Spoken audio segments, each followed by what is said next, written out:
Quels sont les 5 signes d'une vraie conversion? C'est ce que nous allons voir dans ce petit flash biblique. Romains 8, verset 5 nous dit: ceux en effet qui vivent selon la chair s'affectionnent aux choses de la chair, tandis que ceux qui vivent selon l'esprit s'affectionnent des choses de l'esprit. Un nouveau-né a reçu le Saint-Esprit, et cela, ça va changer radicalement sa vie.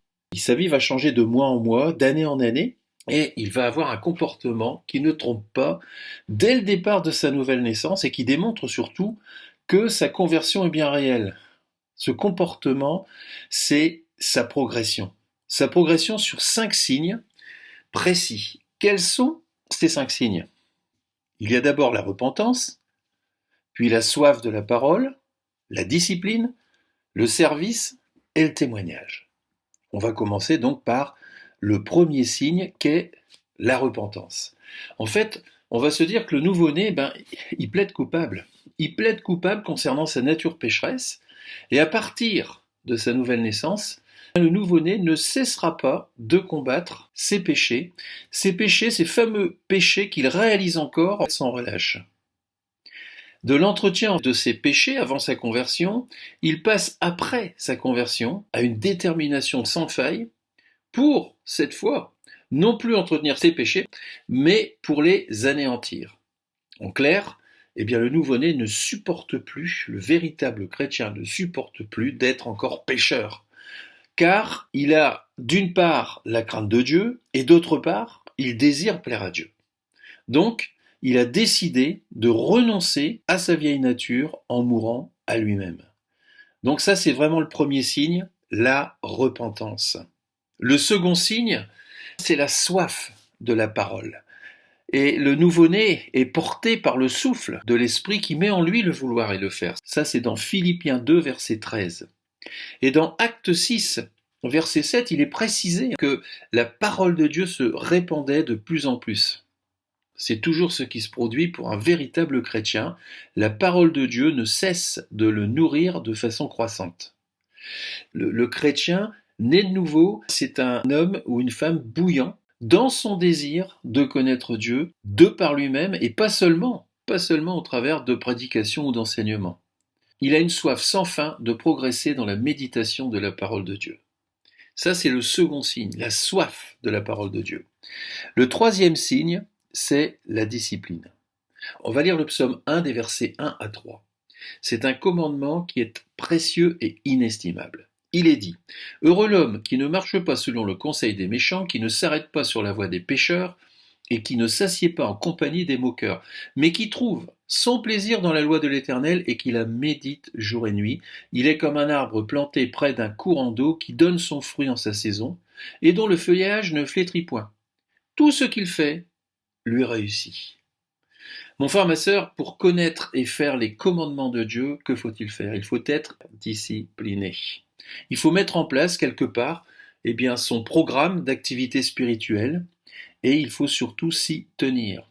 Il faut faire de Jésus nos délices, et si nous nous occupons des affaires de Dieu, soyez bien certains qu'il va s'occuper de vos affaires. Ça, c'était le troisième signe. Il faut être discipliné.